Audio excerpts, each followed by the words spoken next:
Assalamualaikum warahmatullahi wabarakatuh. Bismillahirrahmanirrahim. Allahumma sholli ala Sayyidina Muhammad wa ala ali Sayyidina Muhammad. Apakah teman-teman tahu kenapa Rasulullah Muhammad Shallallahu Alaihi Wasallam tidak bisa baca tulis? Apakah alasannya?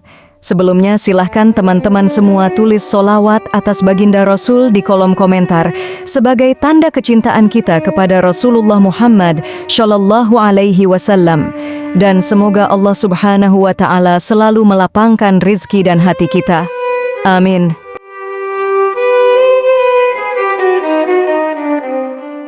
Sifat ummi atau ketidakmampuan membaca dan menulis bagi Rasulullah Muhammad Shallallahu Alaihi Wasallam bukanlah hal yang tercela.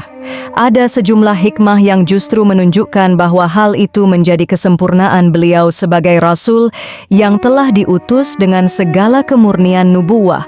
Banyak keterangan hadits maupun ayat Al-Quran yang menunjukkan bahwa Rasulullah alaihi salatu wassalam tidak bisa membaca dan menulis.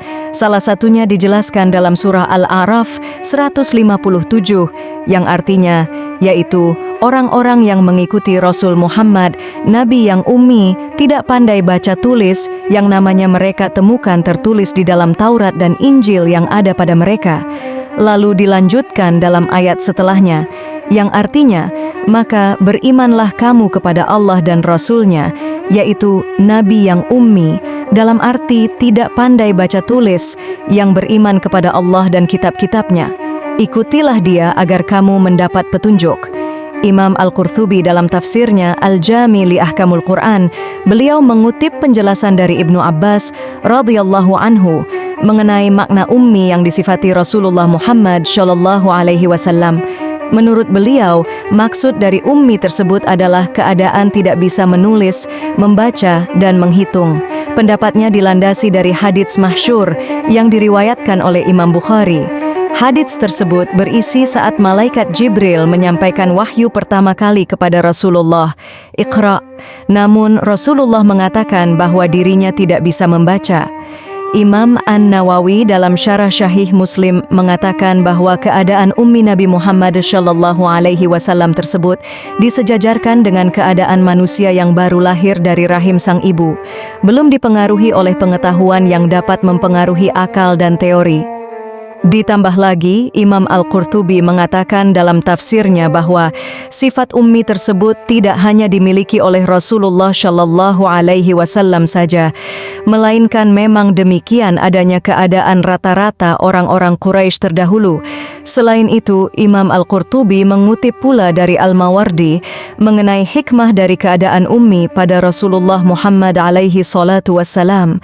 Pertama, agar ada kesesuaian informasi dari kabar nabi-nabi sebelumnya tentang kedatangan Nabi Muhammad Shallallahu Alaihi Wasallam.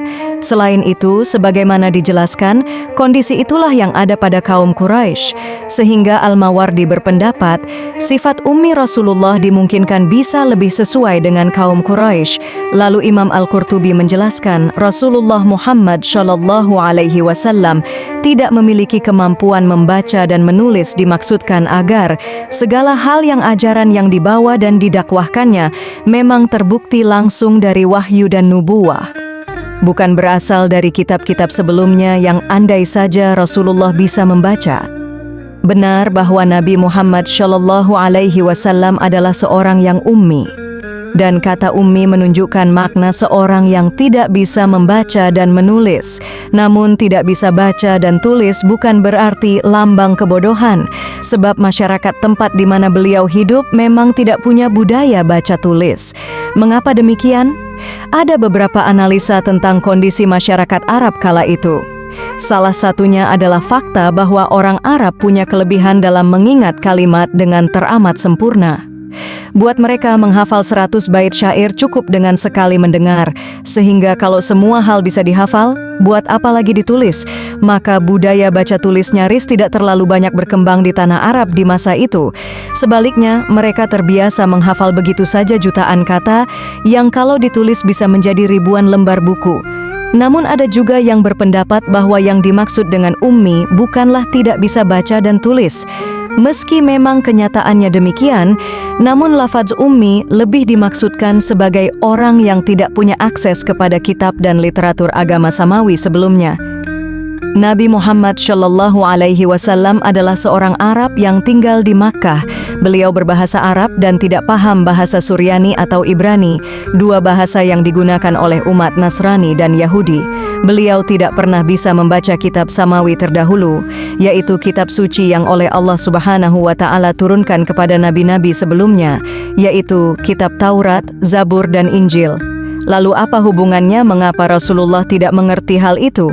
Hubungannya adalah agar tidak ada alasan bagi umat Yahudi atau Nasrani untuk mengatakan bahwa Nabi Muhammad hanyalah sekedar mencontek dari kitab-kitab mereka, sebab salah satu kilah mereka untuk tidak mau beriman kepada Nabi Muhammad Shallallahu Alaihi Wasallam adalah karena mereka menuduh beliau sekedar menjiplak apa yang ada dalam kitab-kitab terdahulu.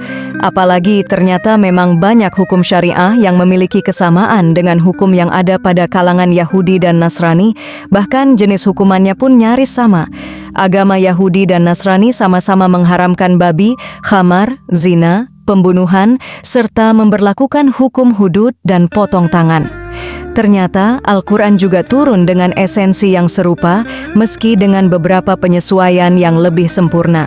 Maka untuk menepis tuduhan itu, disebutlah bahwa Nabi Muhammad Shallallahu Alaihi Wasallam adalah seorang yang ummi, yaitu orang yang tidak mengerti bahasa Injil, Taurat, dan Zabur.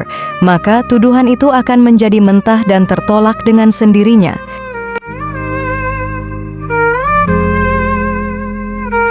Zaman Rasulullah, bangsa Arab belum mengenal struktur dan tata bahasa yang baku dalam penulisan.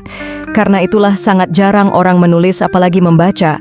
Walaupun mayoritas bangsa Arab disebut masyarakat yang ummi, yakni yang tidak dapat menulis, faktanya Rasulullah Muhammad Shallallahu Alaihi Wasallam dikelilingi para sahabat yang mahir menulis, yang disebut Katibu Rasul. Di antaranya Zaid bin Tsabit, Ali bin Abi Thalib, Mughirah bin Syu'bah radhiyallahu anhum. Ketika Al-Quran diturunkan, para sahabat menulis ayat-ayat yang mereka dengar langsung dari Rasulullah Muhammad Shallallahu Alaihi Wasallam. Mereka tulis dalam media yang tersedia ketika itu, seperti lempengan batu, tulang, kulit hewan, lembaran kulit kayu, pelepah kurma, dan lain sebagainya. Rasulullah sendiri mengulang-ulang hafalan wahyu Al-Quran pada bulan Ramadan bersama Jibril alaihissalam. Itulah alasan secara sosial historis. Lalu bila kita telaah lebih dalam, bagaimana bisa seseorang yang tidak bisa menulis dan tidak bisa membaca, bisa menciptakan ayat yang memiliki sastra tinggi, melebihi syair-syair bangsa Arab ketika itu? Itulah salah satu alasan kenapa Rasulullah tidak bisa membaca dan menulis, adalah untuk membuktikan bahwa Al-Quran memang murni dari Allah Subhanahu wa Ta'ala, bukan karangan Rasulullah. Dan juga perlu kita ketahui, ketidakmampuan Rasulullah dalam membaca bukan suatu bentuk cacat seorang nabi, tetapi sebagai bentuk bukti dan kemukjizatan atas status kerasulan beliau, bahwa Al-Quran yang dibawakan oleh Rasulullah ini benar-benar dari Allah Subhanahu wa Ta'ala. Subhanallah, bangsa Arab memiliki kultur bahasa yang sangat dinamis dibanding masyarakat lainnya. Sebelum turun Al-Quran, bangsa Arab sedang berada pada puncak ketinggian nilai bahasa dan sastra Arab. Konsekuensi logis dari kondisi ini adalah diutusnya Nabi Muhammad dengan bekal kekuatan yang sumbernya adalah kitab suci, yaitu Al-Quran, yang mengandung nilai sastra tinggi. Kitab suci tersebut membuat bangsa Arab terperangah dan kagum. Hal ini disebabkan bahwa mereka yang sudah terbiasa dengan karya sastra berupa syair khususnya, dihadapkan dengan sesuatu yang berada di luar daya nalar dan intelektual mereka pada aspek bahasa dan sastra. Ketinggian nilai bahasa dan sastra Al-Quran bukanlah hal yang diperdebatkan baik bagi yang beriman maupun yang tidak pada waktu itu. Karena setiap ayat yang tersebar di berbagai surat dalam Al-Quran syarat akan makna dan disajikan dengan cara yang luar biasa. Untuk sampai kepada makna tersebut, baik tekstual maupun kontekstual, bagi kita yang hidup berjarak 1400 tahun setelah turunnya Al-Quran, tentu membutuhkan pemahaman kaidah atau rumusan pola-pola kalimat dan ungkapan Al-Quran. Secara umum, kaidah-kaidah untuk menentukan makna tekstual ditentukan oleh ilmu tata bahasa, seperti nahwu dan syarf. Sedangkan kaidah-kaidah untuk menentukan makna kontekstual erat kaitannya dengan ilmu balaghah. Wallahu a'lam bishawab. Demikian yang bisa Zul bagikan, semoga bermanfaat dan bisa menambah wawasan keilmuan Islam kita semua. Amin. Share video ini semoga bisa bermanfaat bagi yang lainnya. Jika ada kekurangan di dalam konteks bahasa dan narasi yang Zul bagikan, mohon maaf sebesar-besarnya. Akhirul kalam, wassalamualaikum warahmatullahi wabarakatuh.